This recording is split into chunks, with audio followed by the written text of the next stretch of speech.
पुढचा जो आपण सीईटीचा क्रॅश कोर्स करता बघणारा टॉपिक आहे जो बायोमॉलिक्यूल। हा सुद्धा थेरॉटिकलच आहे, सिंपल आहे, इझी टू अंडरस्टँड आहे। फक्त ह्याच्यामध्ये महत्त्वाचं आहे म्हणजे तुमचं लाईन टू लाईन रीडिंग असेल आणि प्रत्येक वर्ड आणि प्रत्येक कॅरेक्टर हे इम्पॉर्टंट आहे बायोमॉलिक्युल्स मध्ये। आता बायोमॉलिक्युल्स तुम्हाला माहिती आहे, it is a complex organic molecules present in a cell. Okay, त्या कुठल्या सेल्स मध्ये तर the living organisms which are required to growth and maintenance. म्हणजेच बायोमॉलिक्युल्स हे लाईफलेस मॉलिक्युल्स आहेत। They are going to combine to produce life और control the biological reaction. Biological reaction जे control करतात, जे लाईफलेस आहेत आणि ते लिव्हिंग ऑर्गॅनिझमच्या ग्रोथ करता, मेंटेनन्स करता जे आपण यूज करतो त्याला आपण बायोमॉलिक्युल्स म्हणतो। बायोमॉलिक्युल्स दोन प्रकारचे आहेत हे तुम्हाला माहिती आहे, सिंपल आहे as well as macro molecules. Simple molecules मध्ये तुम्हाला वॉटर, मिनरल्स, व्हिटॅमिन्स हे बघायला मिळतील, सॉल्ट बघायला मिळतील। मॅक्रो मध्ये carbohydrates, proteins, lipids, nucleic acids हे बघायला मिळेल। मग आता ह्यामध्ये बायोमॉलिक्युल्स हा एनर्जी देतो। बायोमॉलिक्युल्स तुम्हाला बिल्डिंग ब्लॉक्स आहे, particularly biomolecules which can controls the biological reactions, which can gives the structural components to the membrane of the cell, as well as particularly RNA, DNA responsible for genetic characteristics। हे सगळे काय आहेत biomolecules आहेत, हे लक्षात ठेवा। Proteins which are present in a muscle, skin, hair, nails, हे जर तुम्ही सगळ्या गोष्टी बघितल्या तर हे आपल्याला जे म्हणतो बायोमॉलिक्युल्स, हे बायोमॉलिक्युल्स हे कॉम्प्लेक्स मॉलिक्युल्स आहेत। ओके, आणि हे लाईफलेस आहेत, त्यांना लाईफ नाही आहे, परंतु which are particularly used to particular growth and maintenance of for the bio life और फॉर अ लिव्हिंग ऑर्गॅनिझम, हे लक्षात ठेवा। मग महत्वाचा पार्ट येतो ज्याला आपण कार्बोहायड्रेट्स म्हणतो। आता कार्बोहायड्रेट्स तुम्हाला माहिती आहे नॅचरली ऑकरिंग सबस्टन्स आहे, particularly which contains carbon, hydrogen and oxygen. आता ह्याचा पहिला फॉर्म्युला दिला होता CxH2y, ज्याला हायड्रेट्स ऑफ कार्बन म्हटले होते। ह्या डेफिनेशन सगळ्या मागे पडल्या गेल्या आहेत, परंतु लक्षात घ्या पर्टिक्युलरली डीऑक्सिरिबोज आणि रायमिनोज हे कार्बोहायड्रेट असून they are not going to particularly obey the formula CxH2y, but particular acetic acid and formaldehyde they obey this formula CxH2y।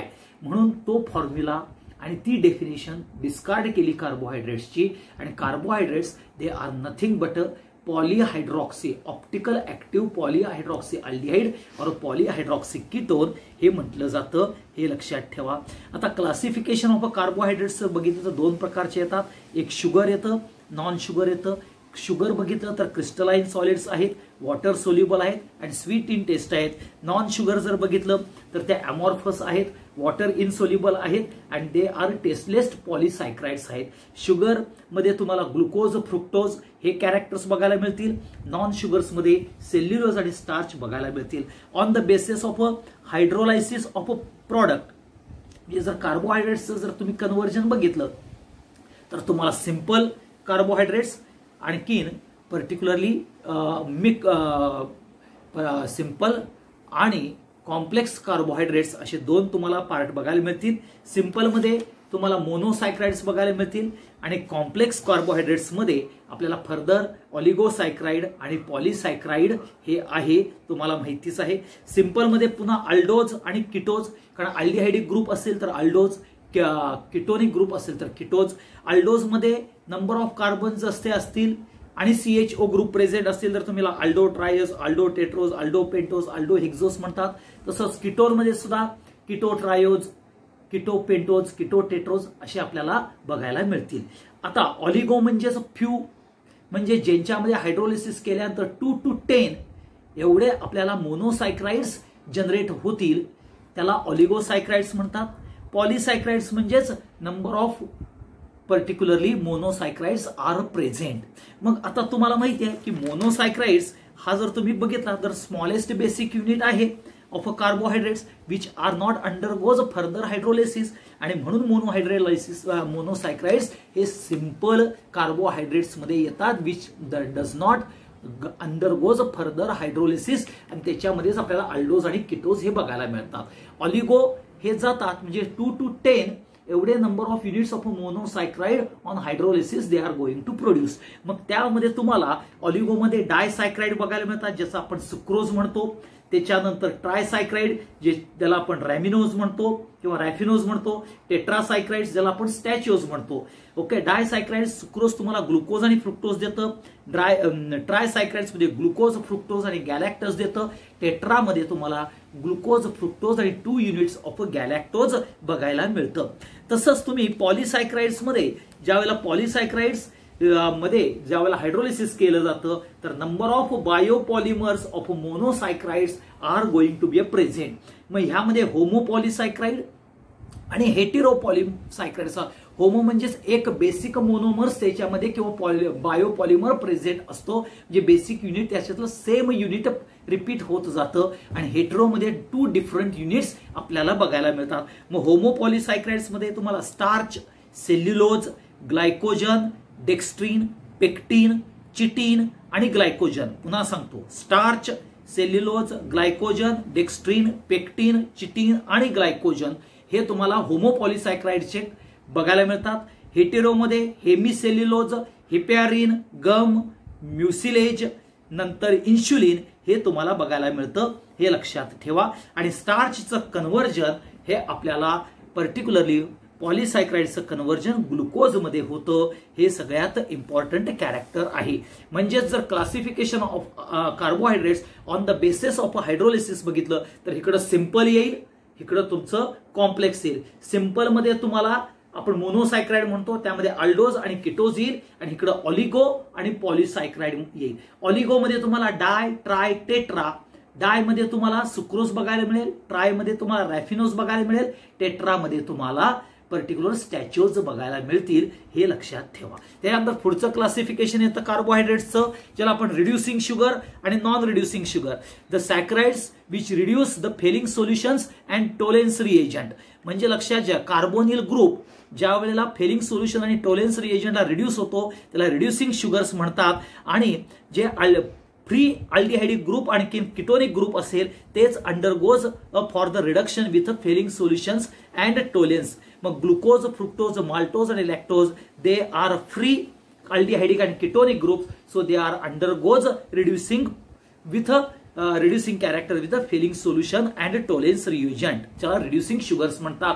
म्हणजे फेलिंग्सला आणि टोलेन्सला ते रिड्यूस करतात. फेलिंग्स आणि टोलेन्स हे माइल्ड ऑक्सिडायझिंग एजंट म्हणून काम करतात, हे लक्षात ठेवा. नॉन रिड्युसिंग म्हणजेच they do not reduces Fehling solution और टोलेन्स रिएजंट, ज्याच्यामध्ये अल्डिहाइडिक ग्रुप हा फ्री असत नाही किंवा कार्बोनिल ग्रुप हा फ्री असत नाही. अशामध्ये तुम्हाला जर बघितलं तर sucrose which is a example हे तुम्हाला बघायला मिळेल. आता पुढचा जो पार्ट येतो ज्यावेळेला कार्बोहायड्रेट्स हा मध्ये आपल्याला फिशर्स प्रोजेक्शन फॉर्म्युला आहे की हॉरिझॉन्टल लाईन आणि vertical line. Horizontal line represents करते तुम्हाला की bonds coming out of the page, आणि व्हर्टिकल लाईन रिप्रेझेंट्स करते going in to the page. बाकीचं coming out of the page, going to the page हे सगळं सोडून द्या, फक्त एक हॉरिझॉन्टल लाईन आणखीन व्हर्टिकल लाईन काढा. त्यातला जो मधला इंटरसेक्शन असतो, क्रॉस सेक्शन आहे, तो कार्बन म्हणजेच तो कायरल कार्बन असतो, हे डोक्यात ठेवा. जेवढे आपल्याला व्हर्टिकल लाईन सेम असते म्हणजेच ती कार्बन चेन कंटिन्यू असते, आणि कार्बन चेन कंटिन्यू असल्यास जसजसे तुम्ही हॉरिझॉन्टल लाईन मारत जाल तसतसं त्या प्रत्येक इंटरसेक्शनला तुम्हाला कायरल कार्बन बघायला मिळतील, हे लक्षात ठेवा. आता ह्यामध्ये 2 महत्वाचा पार्ट येतो, डी अँड एल फॅमिली. आता D and capital D and capital L family. Capital D आणि कॅपिटल ए हे लक्षात ठेवा, पर्टिक्युलरली हे डेक्स्ट्रो रोटेटरी किंवा लिव्हो रोटेटरी करता देत नाहीत. डेक्स्ट्रो रोटेटरी आणि लिव्हो रोटेटरी ज्या वेळेला असतं त्यावेळेला आयदर प्लस ऑर मायनस हे तुम्हाला बघायला मिळतं, हे लक्षात महत्वाचं कॅरेक्टर्स लक्षात ठेवा. आता ह्यामध्ये तुम्हाला जर बघितलं तर तुमच्या पुस्तकामध्ये, बोर्डाच्या पुस्तकामध्ये जर तुम्ही घेतलं तर बोर्डाच्या पुस्तकामध्ये बायोमॉलिक्युल्स मधला आपल्याला पेज नंबर तुम्ही काढा, पेज नंबर 512. त्यामध्ये बघा अल्डोज आणि किटोज हे तुम्हाला अल्डोज आणि किटोज फक्त पेज नंबर 512 त्यामध्ये तुम्हाला एक ब्ल्यू कलरचा टेबल दिलेला आहे. त्या ब्ल्यू कलरच्या टेबलमध्ये सगळ्यांनी जर नीट बघितलं तर तुम्हाला D into bracket plus D into bracket minus हे असं दिलेलं आहे. डी हे फॅमिली मेंबरचं नाव येतं, एल हे सुद्धा कॅपिटल एल हे फॅमिली मेंबरचं नाव येतं. जो प्लस आहे ब्रॅकेटमध्ये, प्लस म्हणजेच डेक्स्ट्रो रोटेटरी आणि मायनस म्हणजेच लिव्हो रोटेटरी. आता ही जी डी फॅमिली आहे ही कशावरून ठरवली जाते तर तुम्ही बघा त्या फिशर्स प्रोजेक्शन्स फॉर्म्युलामध्ये लास्ट जर आहे तर लास्ट जो CH2OH आहे, ओके, लास्ट जो CH2OH आहे त्याचा ऍडजसंट कार्बनचा, त्याच्या अगोदरचा ऍडजसंट जो कार्बन आहे त्याला जर तुम्ही बघितलं तर OH ग्रुप जर उजव्या बाजूला असेल तर OH ग्रुप हा जर उजव्या बाजूला असेल, आता ऍडजसंट कार्बन म्हणजेच हे लक्षात ठेवा की हा तुम्हाला महत्वाचा पार्ट येईल.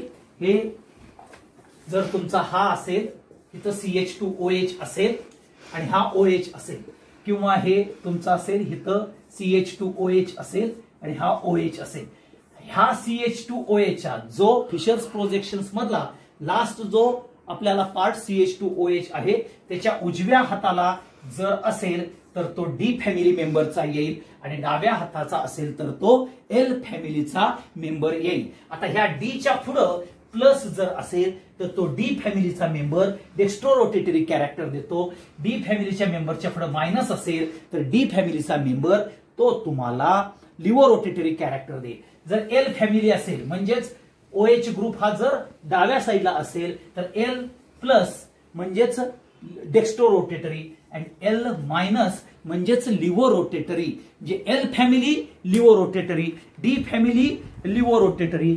ओके, ह्या पद्धतीनं तुम्हाला हे characters D and L family बघायला मिळतात. म्हणजेच the enantiomer having OH group attach to the carbon adjacent to CH2OH, CH2OH च्या ऍडजसंट कार्बनचा OH ग्रुप हा कुठं प्लेस झालेला आहे त्याच्यावरून तुम्हाला डी अँड एल कॉन्फिगरेशन बघायला मिळतं. म्हणजेच तुम्हाला plus glyceraldehyde, minus glyceraldehyde, D plus glyceraldehyde, D minus glyceraldehyde हे तुम्हाला बघायला मिळेल. D plus glucose, D minus glucose असं सुद्धा तुम्हाला बघायला मिळेल.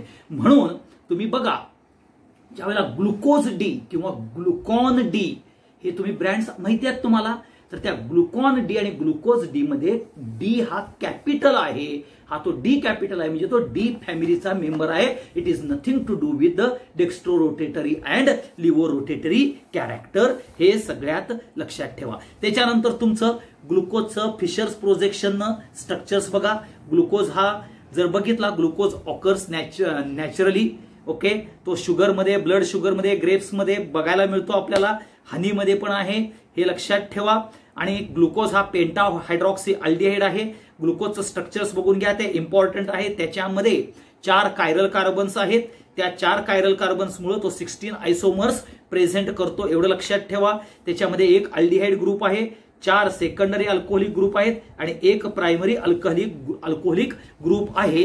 हे इम्पॉर्टंट कॅरेक्टर ग्लुकोजचं आहे. त्याच्या प्रिपरेशन्स मेथडमध्ये पहिली जी प्रिपरेशन्स मेथड आहे ज्याच्यापासून sucrose in presence of a dilute HCl, ते सुद्धा कसं अल्कोहोलिक कंडिशन मध्ये डायल्यूट HCl रिॲक्ट केलं जातं सुक्रोज बरोबर आणि हायड्रोलिसिस केलं जातं. म्हणजे hydrolysis is carried out in alcoholic condition of a dilute HCl, you will get the glucose and fructose. आता इथं अल्कोहोलिक कंडिशन्स का केलं जातं, कारण fructose is dissolve in alcohol but glucose is not. आणि ज्यावेळेला कुलिंग डाऊन करता तर ग्लुकोज लेस सोल्युबल असल्यामुळं क्रिस्टल्स आउट फर्स्ट होतं, हे लक्षात ठेवा. आणि fructose remains in the solution as it is, आणि त्यामुळे ग्लुकोज आणि फ्रुक्टोज तुम्ही सेपरेट करू शकता, हे लक्षात ठेवा. आणि to for the better crystallisation, fast crystallisation, आपल्याला वरून जर साखरेचे दाणे टाकले, ओके, म्हणजे प्युअर शुगर जर टाकले, शुगर क्रिस्टल्स जर टाकले तर क्रिस्टलायझेशन फास्ट होतं. त्या प्रोसेसला सीडिंग म्हटलं जातं. म्हणजे some time for faster crystallisation some crystals of glucose are added externally. त्या प्रोसेसला सीडिंग म्हटलं जातं. Seeding, SEEDING. दुसरी आहे ग्लुकोज प्रिपेअर्ड फ्रॉम स्टार्च. स्टार्चचं हायड्रोलिसिस केलं जातं in presence of a dilute H2SO4.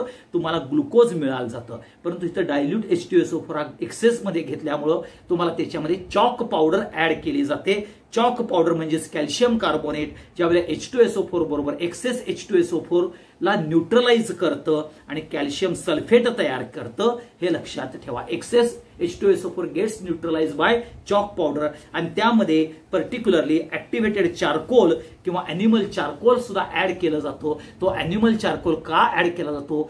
जी तुम्हाला स्टार्च पासून ग्लुकोज तयार करत असताना जे सोल्युशन तयार होतं ते कलर सोल्युशन आहे. ते कलर सोल्युशन कलरलेस व्हावं म्हणजेच डिकलराइज व्हावं म्हणून तुम्हाला अॅनिमल चारकोल ऍड केलं जातं. हे लक्षात ठेवा. आणि तुम्हाला पर्टिक्युलरली क्रिस्टल्स ऑफ ग्लुकोज मोनोहायड्रेट हे तयार होतं बाय डिकलरायझिंग दॅट सोल्युशन.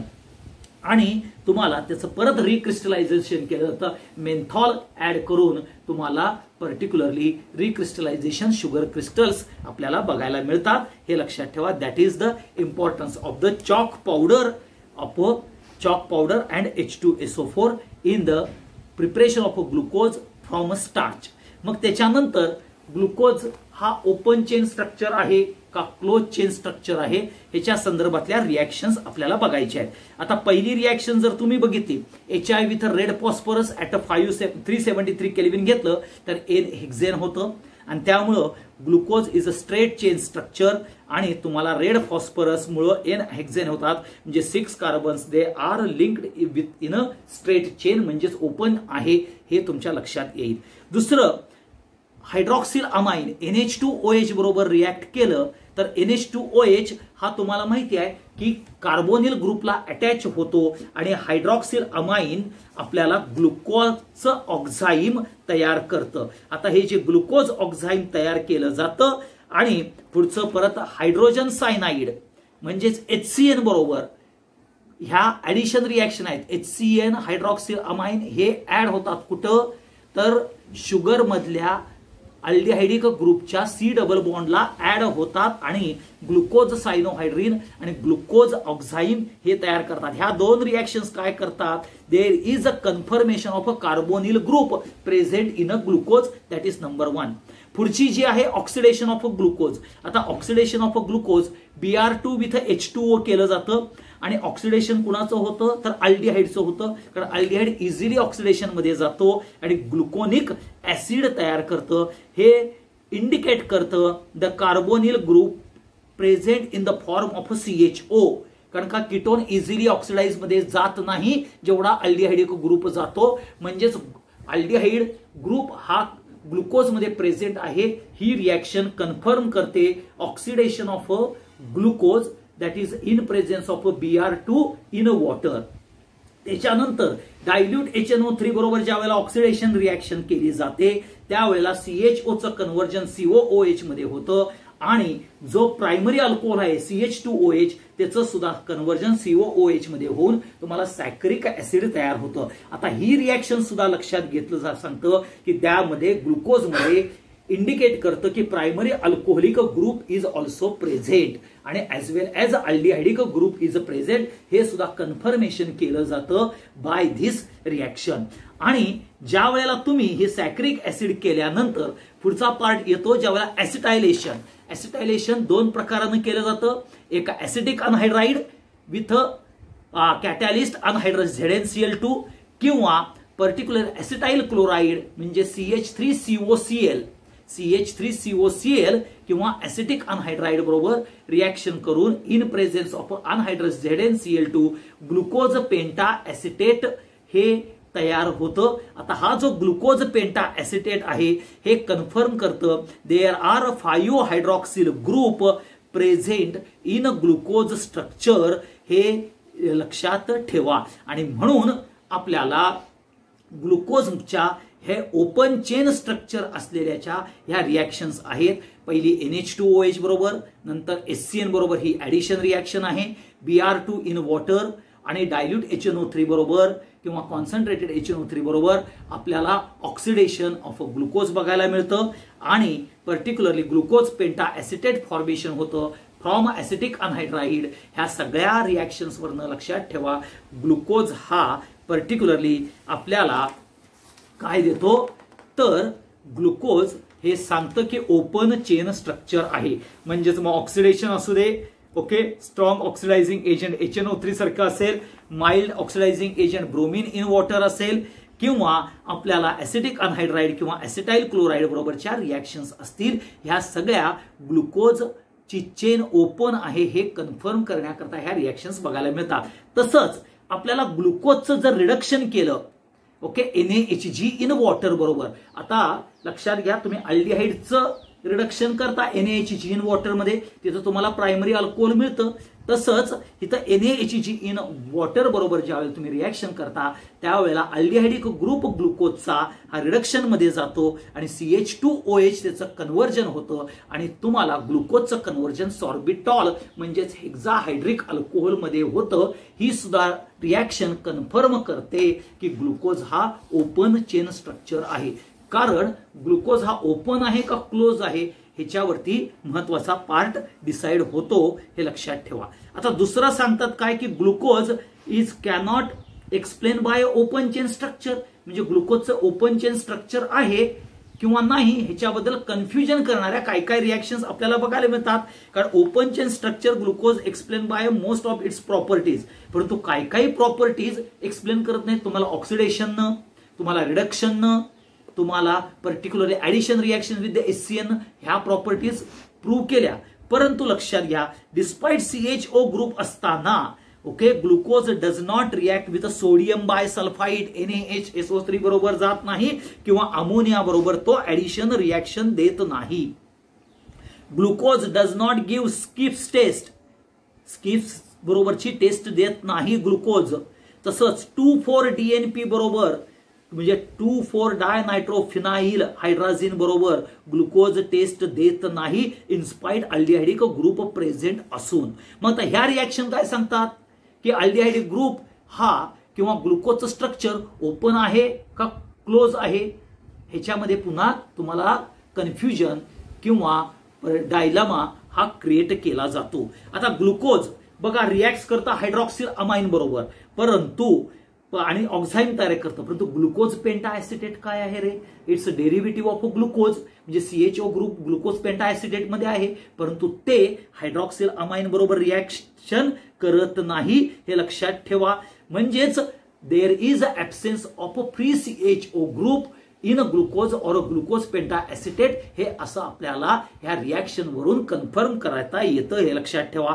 आणि दुसरं गोष्ट म्हणजे ग्लुकोज हे 2 स्टेरिओ आयसोमेरिक फॉर्म मध्ये आपल्याला बघायला मिळतं, ज्याला D+, ज्याला अल्फा डी ग्लुकोज म्हणतात आणि बीटा डी ग्लुकोज म्हणतात. आणि क्रिस्टलायझेशन जर प्रोसेस तुम्ही केली तर अल्फा ग्लुकोजचा मेल्टिंग पॉइंट 423 आहे आणि तो 303 केल्व्हिनला मिळतो आणि बीटा ग्लुकोजचा सुद्धा मेल्टिंग पॉइंट 423 आहे, परंतु तो ऑप्टेंड होतो 373. म्हणजे क्रिस्टलायझेशन मध्ये 303 ला अल्फा ग्लुकोज बघायला मिळतो. दोघांचा मेल्टिंग पॉइंट सेम आहे, परंतु बीटा ग्लुकोजचा आपल्याला ऑप्टेनिंग पॉइंट आहे तो 373 केल्व्हिन आहे. म्हणजेच glucose is particularly mixture of alpha D glucose आणि बीटा डी ग्लुकोज असं त्याला आपण अल्फा डी ग्लुकोपायरोनेज किंवा बीटा डी ग्लुकोपायरोनेज असं आपण त्याला म्हणतो, हे लक्षात ठेवा.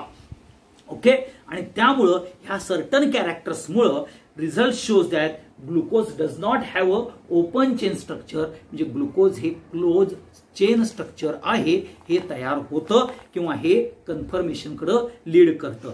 आता पुढचा ह्यामध्ये पार्ट येतो ज्याला आपण म्युटार रोटेशन म्हणतो. आता म्युटार रोटेशन म्हणजे काय की स्पॉन्टेनियस चेंज काय आहे बघा. म्युटार रोटेशन म्हणजे spontaneous change in a specific rotation of an optical active compound. बघा हा, spontaneous change in a specific rotation of a optical active compound with time at equilibrium value. Okay, spontaneous म्हणजे alpha D glucose to beta D to alpha D, हे spontaneous होतं, हे लक्षात ठेवा. आणि हे aqueous solution of alpha D glucose आणि beta D glucose घेतलं तर लक्षात घ्या, अल्फा डी ग्लुकोजचं स्पेसिफिक रोटेशन हे 111 डिग्री आहे आणि बीटा डी ग्लुकोजचं 19.2 डिग्री आहे. मग ह्यांचं ऍक्वियस सोल्युशन घेतलं तर स्पॉन्टेनियस काय होतं, चेंज इन स्पेसिफिक रोटेशन.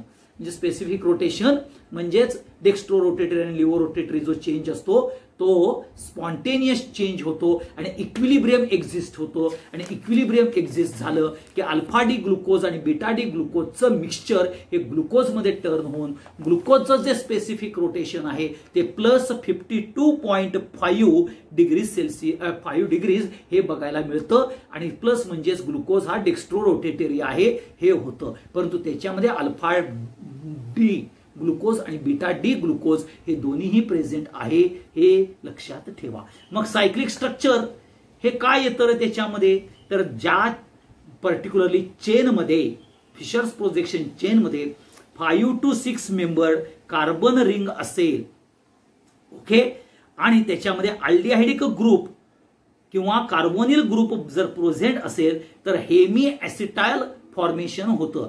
आता ऍसिटल फॉर्मेशन तुम्हाला अल्डिहाइड मध्ये झालंय, हेमी म्हणजे काय, हाफ ऍसिटल फॉर्मेशन होतं. कुणामध्ये, CHO ग्रुप हा अल्डिहाइडिक ग्रुप आणि कार्बन नंबर 5 त्यातला हायड्रॉक्सिल ग्रुप, ह्यामध्ये काय होतं, हेमी ऍसिटल फॉर्मेशन होतं. आणि जो कार्बन नंबर 1 म्हणजे CHO ग्रुपचा जो कार्बन नंबर 1 आहे तो अनामोरिक कार्बन होतो. काय होतो त्याला, अनामोरिक कार्बन होतो. तुम्ही पुस्तकात बघू शकता, ते स्ट्रक्चर्स बघू शकता अनामोरिक कार्बनचं. आणि तुम्हाला 2 डायस्टेरिओ आयसोमर्स तयार होतात, त्यालाच तुम्ही अनामोर्स म्हणता. कार्बन नंबर 1 च्या पोझिशनला, कार्बन नंबर 1 च्या पोझिशनला जर OH ग्रुप लेफ्ट हँड साइडला असेल तर त्याला बीटा डी ग्लुकोज म्हणतात, राईट हँड साइडला असेल तर अल्फा डी ग्लुकोज म्हटलं जातं. हे लक्षात ठेवा.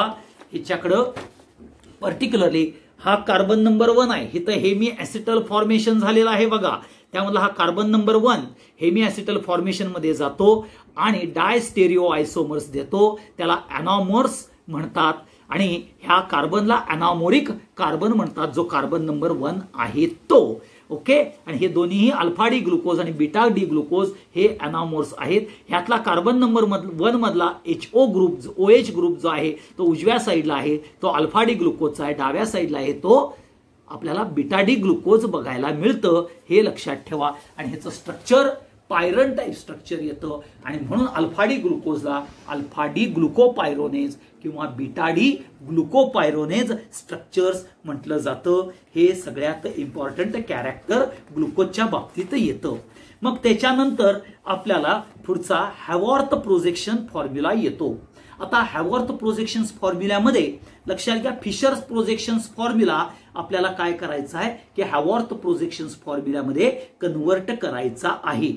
ओके, हे लक्षात ठेवा. आता हॅवॉर्थ फॉर्मेशनचं काय सांगतो, हायड्रॉक्सिल ग्रुप हा डाऊन आहे का अप आहे हे लक्षात ठेवायचं. आता जर carbohydrate series D family, capital D फॅमिलीचा असेल तर हायड्रॉक्सिल ग्रुप डाऊन असतो, हे लक्षात ठेवा. कुणाचा, अनामोरिक कार्बनचा.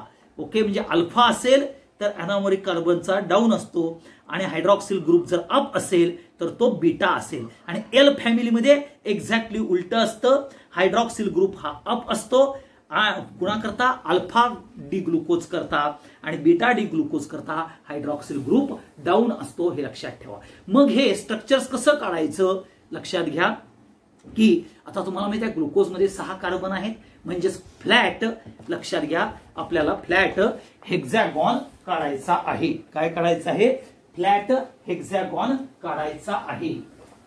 हा सगळ्यात महत्वाचा पार्ट येतो, लक्षात घ्या. तुम्ही फ्लॅट हेक्झॅगॉन काढला, असा फ्लॅट हेक्झॅगॉन काढला.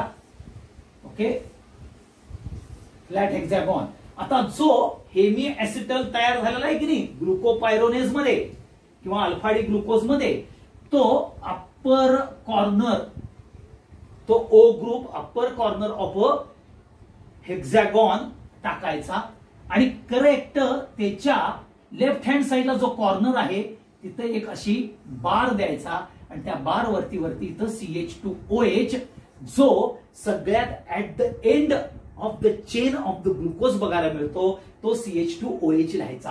आणि मग जो ऑक्सिजन आहे त्याच्या पर्टिक्युलरली अप्पर राईट हँड कॉर्नरचा जो ऑक्सिजन आहे त्याच्या राईट हँड कॉर्नरचा जो पहिला कॉर्नर येतो त्याला कार्बन नंबर 1 म्हणायचं. त्याच्यानंतर कार्बन नंबर 2, हा कार्बन नंबर 3, हा कार्बन नंबर 4, हा कार्बन नंबर 5 आणि हा कार्बन नंबर 6 येतो. हे लक्षात ठेवा. बघा अप्पर राईट हँड कॉर्नरचा जो हेक्झॅगॉनचा ऑक्सिजन आहे त्याच्या खालचा राईट हँड कॉर्नर जो आहे त्याला carbon number 1, carbon number 2, carbon number 3, carbon number 4, carbon number 5 आणि तुमचा कार्बन नंबर 6 येतो. हे तुम्ही फिशर्स प्रोजेक्शनचं कन्व्हर्जन हॅवॉर्थ प्रोजेक्शन मध्ये करता. ओके. मग हे केल्यानंतर काय करायचं लक्षात घ्या. जे फिशर्स प्रोजेक्शन मध्ये बघा, जे फिशर्स प्रोजेक्शन मध्ये carbon number 1, carbon number 2, carbon number 3, carbon number 4 मध्ये जे ग्रुप, जे ऍटम लेफ्ट हँड साइडला आहेत, ओके, जे लेफ्ट हँड साइडला आहेत ते अबाव द प्लेन म्हणजेच अपवर्ड टाकायचं. काय टाकायचे? ते अपवर्ड टाकायचे. हे लक्षात ठेवा. आणि जे राईट हँड साइडला ग्रुप आहेत ते डाऊनवर्ड प्लेस करायचे म्हणजे बिलो करायचे. म्हणजे जर तुम्ही बघितलं, जर तुमचा कार्बन नंबर 1 बघा तुम्ही आता अल्फा डी ग्लुकोजचा, तिथं कार्बन नंबर 1 काय आहे? इथं हायड्रोजन आहे. ओके. लेफ्ट हँड साइडला हायड्रोजन आहे. सेकंडला सुद्धा हायड्रोजन लेफ्ट हँड साइडचा वर टाकायचा. इथं HO टाकायचा, इथं H टाकायचा. ओके. हे लक्षात ठेवा. आणि तुम्हाला बघा carbon number 1, okay, carbon number 1 ह्याच्यामध्ये जर बघितलं OH राईट हँडला आहे म्हणजे इथं OH टाका, इथं OH टाका. ओके. इथं H टाका. लक्षात आलं. आणि इथं OH घ्या. म्हणजेच तुम्हाला लेफ्ट हँड साइडला असेल तर अपवर्ड, राईट हँड साइडला असतील तर डाऊनवर्ड कार्बन 1, कार्बन 2 च्या पोझिशन मध्ये असलेले ग्रुप आपल्याला प्रेझेंट करायचे आहेत. हे लक्षात ठेवा. आणि त्याप्रमाणे तुम्ही फिशर्स प्रोजेक्शन फॉर्म्युला ड्रॉ करू शकता. लक्षात घ्या. त्याच्यानंतर येतो फ्रुक्टोज. फ्रुक्टोज हा सुद्धा काय आहे? कीटोहेक्झोज आहे. ओके. हे लक्षात ठेवा. त्याचा कार्बोनिल ग्रुप कार्बन नंबर 2 ला येतो. हे लक्षात घ्या. तिचा जर तुम्ही बघितलं सगळ्यात ग्लुकोज जो आहे तुम्हाला स्वीट इन टेस्ट बघायला मिळतो. त्याच्या कॅरेक्टरिस्टिक्स तुम्ही वाचू शकता फ्रुक्टोजच्या. ओके. फ्रुक्टोजचा फॉर्म्युला आहे C6H12O6 आहे. स्वीटेस्ट आहे. ओके. आयसोमेरिक कॅरेक्टर येतं त्याच्यामध्ये. आपल्याला 1, 2, 3 कायरल कार्बन्स बघायला मिळतात. त्याबरोबर डिफरंट स्ट्रक्चर्स येतात. आता फ्रुक्टोजचं स्ट्रक्चर हे फ्युरॉन सारखं येतं. म्हणून अल्फा डी फ्रुक्टोज आणि बीटा डी फ्रुक्टोजला आपण alpha D, okay, alpha D fructofuranose हे असं नाव देतो. म्हणजे जो फ्रुक्टोज मधला OAC आहे ना तो काढायचा आणि फ्युरोनेज हे टाकायचं. ग्लुकोज मधला OAC काढायचा, तिथं पायरोनेज काढायचं. का? तर कारण ग्लुकोजचं स्ट्रक्चर पायरन सारखं आहे म्हणून तो पायरोनेज.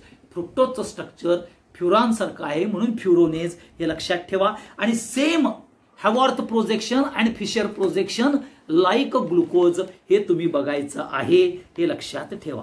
मग त्याच्यानंतर आपल्याला वेगवेगळ्या प्रकारचे डायसायक्राइड्स आहेत ज्याला आपण सुक्रोज म्हणतो. आता सुक्रोज तुम्हाला माहिती आहे कॉमन टेबल शुगर आहे.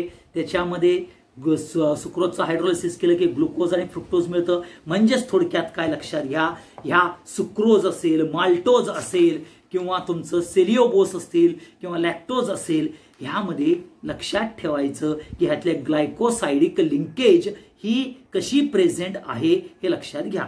आता मी फक्त एकाच उदाहरण देतो. तर तुम्हाला बघा की अल्फा डी म्हणजे ज्यावेळेला तुम्ही सुक्रोज घेता तर त्या सुक्रोज मध्ये लक्षात घ्या अल्फा डी ग्लुकोपायरोनेज हा तुम्हाला स्ट्रक्चर येतं. बघा हा अल्फा डी ग्लुकोपायरोनेज हे तुम्ही जर स्ट्रक्चर घेतलं तर इथं ओ आलेला आहे, इथं तुमचा HOH आहे, इथं बाकीचं सगळं सेम आपण CH2OH बघायला मिळतं. आणि तुमचा जो बीटा डी फ्रुक्टोफ्युरोनेज आहे, काय आहे, जो बीटा डी फ्रुक्टोफ्युरोनेज आहे बघा. हा तुमच्या बोर्डाच्या पुस्तकामध्ये पेज नंबर पर्टिक्युलरली ह्याला जावा तुम्ही, पेज नंबर डायसायक्राइड्स मध्ये जर तुम्ही गेला बीटा डी फ्रुक्टोफ्युरोनेजला, ठीक आहे, तर तो आहे पेज नंबर 3519 ला, हे लक्षात ठेवा. आणि त्यांनी जे स्ट्रक्चर काढलेलं आहे बघा, आता जर स्ट्रक्चर काढलं तर मी फक्त असं स्ट्रक्चर काढतो, ओके, पायरनचं.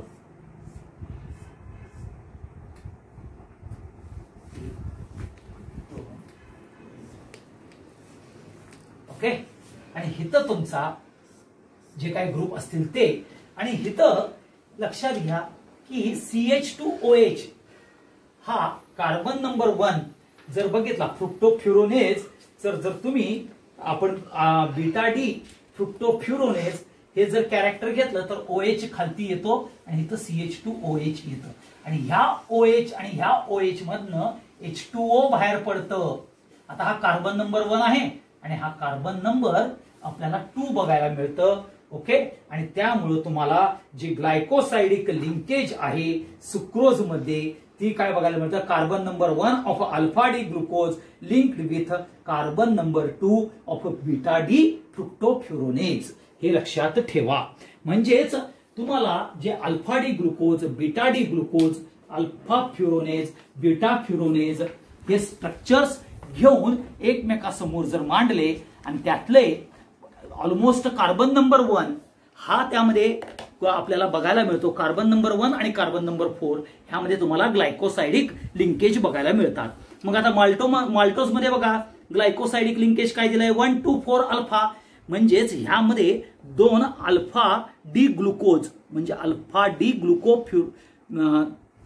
ग्लुकोपायरोनेज ह्या दोघांचे स्ट्रक्चर्स ठेवा आणि त्यातले 1 आणि 4 मधले OH मधला H2O करा, रिमूव्ह करा, म्हणजे तुम्हाला 1,4 अल्फा डी ग्लुकोज बघायला मिळतात. तसं सेलिओबस मध्ये काय करायचं आहे, बीटा डी ग्लुकोपायरोनेज आणि बीटा डी ग्लुकोपायरोनेज दोन्ही ठेवा.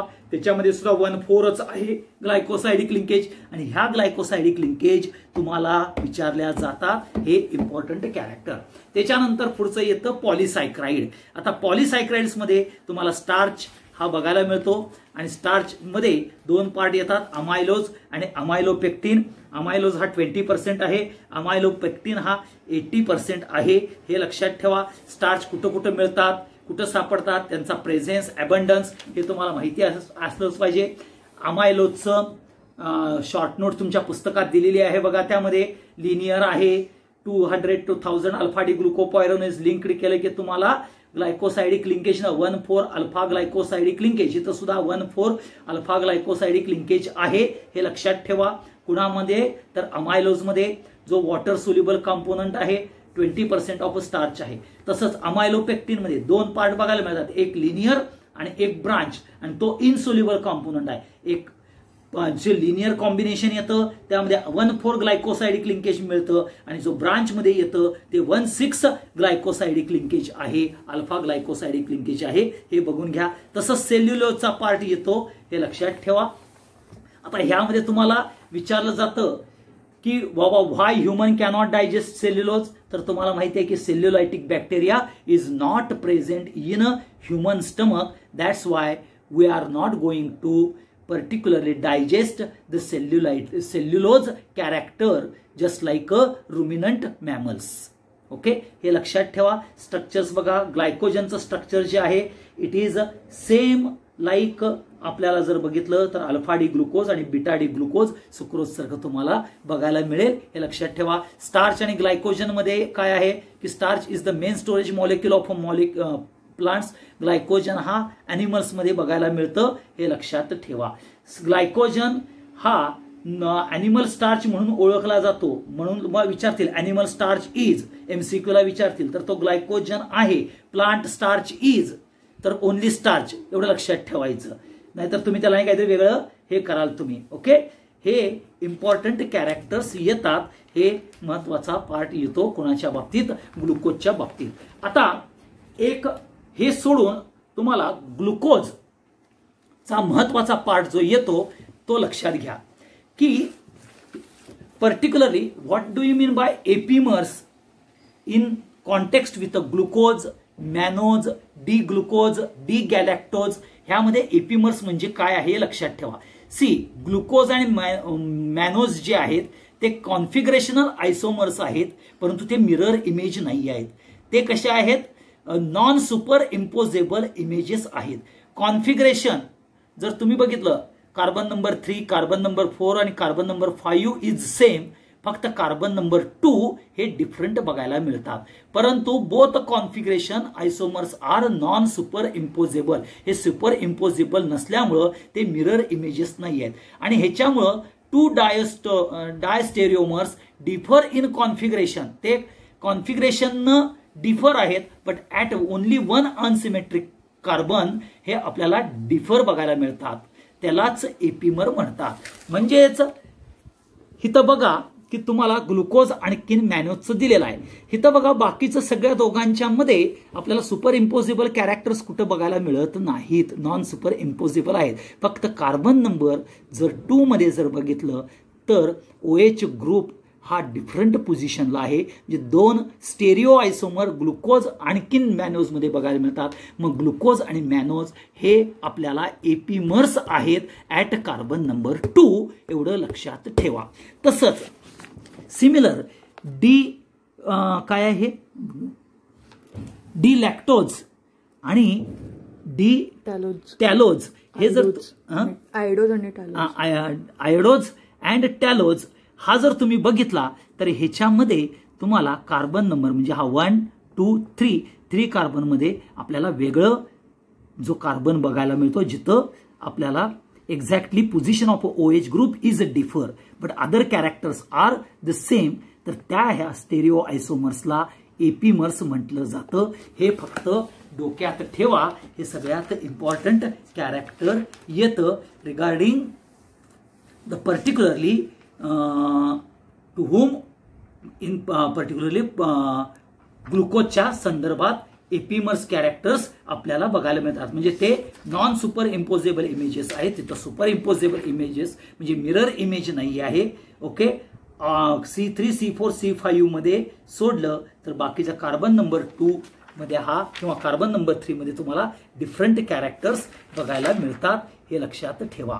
आता काय वेळेला लक्षात घ्या की ज्यावेळेला फिनाइल हायड्राझिन, तुम्हाला माहिती आहे फिनाइल हायड्राझिन कुठं बघितलंय तर अल्डिहाइड मध्ये C6H5NH2 ह्यामध्ये फिनाइल हायड्राझिन बरोबर ज्यावेळेला तुम्ही ग्लुकोजची रिॲक्शन्स करता तर तुम्हाला ओसॅझोन ऑफ ग्लुकोज तयार होतं. काय तयार होतं? ओसॅझोन ऑफ ग्लुकोज हे तयार होतं. हे लक्षात ठेवा.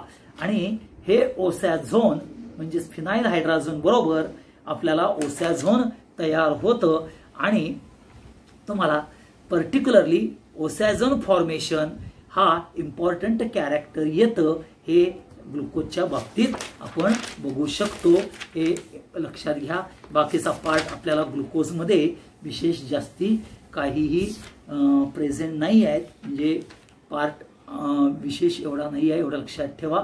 आता तुम्हाला माहिती आहे की तुम्ही जर केमिस्ट्री इन एव्हरीडे लाईफमध्ये बघितलं तर ॲस्पेर्टेम, आल्टेम, सुक्रॅलोज हे सगळे आपल्याला पर्टिक्युलरली शुगर्सच बघायला मिळतात. परंतु किंवा सॅक्रिन हे शुगर्सच आहेत हे लक्षात ठेवा. परंतु त्यांची चेन ही डिफरंट येते.